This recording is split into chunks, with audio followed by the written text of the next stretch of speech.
This is CBS 4 News at 5. A couple of months after the death of a well-known documentary filmmaker in the Florida Keys, his family is now suing. I'm Ted Scout, and all the details later on CBS 4 News. He had a belief that if he could teach people about, nature and living in harmony with nature, the world would be a so much better place.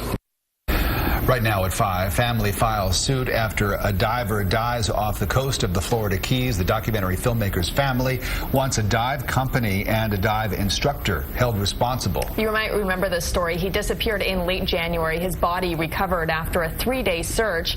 As CBS 4's Ted Scouten reports, Rob Stewart went to retrieve a $15 piece of equipment when he disappeared.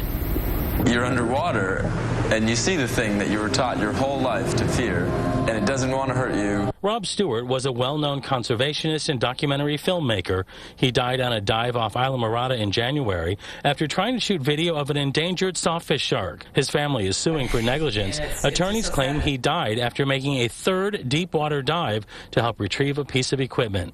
Peter Sotis and the Horizon dive captain decided that they had to get a $15 grappling hook. The family alleges Peter Sotis of Ad Helium was on that dive with Rob, that Sotis was his instructor who trained him on a dive apparatus known as a rebreather. Attorneys say when the two resurfaced, Sotis got out of the water first and passed out. That while people on the boat attended to him, Rob sank to the ocean floor. When he might be back? We tried speaking to Sotis, but his staff said he was not in. An attorney speaking on his behalf said Rob volunteered to go on that final dive to retrieve the equipment. Rob Stewart volunteered to go. Peter Sotis told him, no, that's not necessary. Stewart volunteered again, and Sotis said again, no, that's not necessary. But Stewart insisted.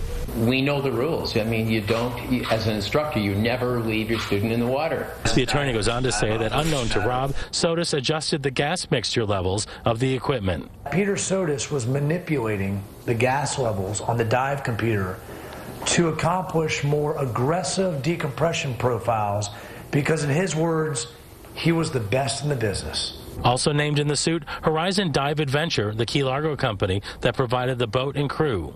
He wanted to show people how beautiful the underwater world is. Through their pain, his parents are trying to concentrate on Rob's message of conservation and preserving the ocean. He had a belief that if he could teach people about, nature and living in harmony with nature, the world would be a so much better place. As this case winds its way through the courts here in Broward, Stewart's family is going to continue his last film. They hope to debut it at the Cannes Film Festival next year. In Fort Lauderdale, Ted Scouten, CBS 4 News. Ted, thank you. An attorney for the Horizon Dive Adventures said she had not seen a copy of the lawsuit and couldn't comment yet.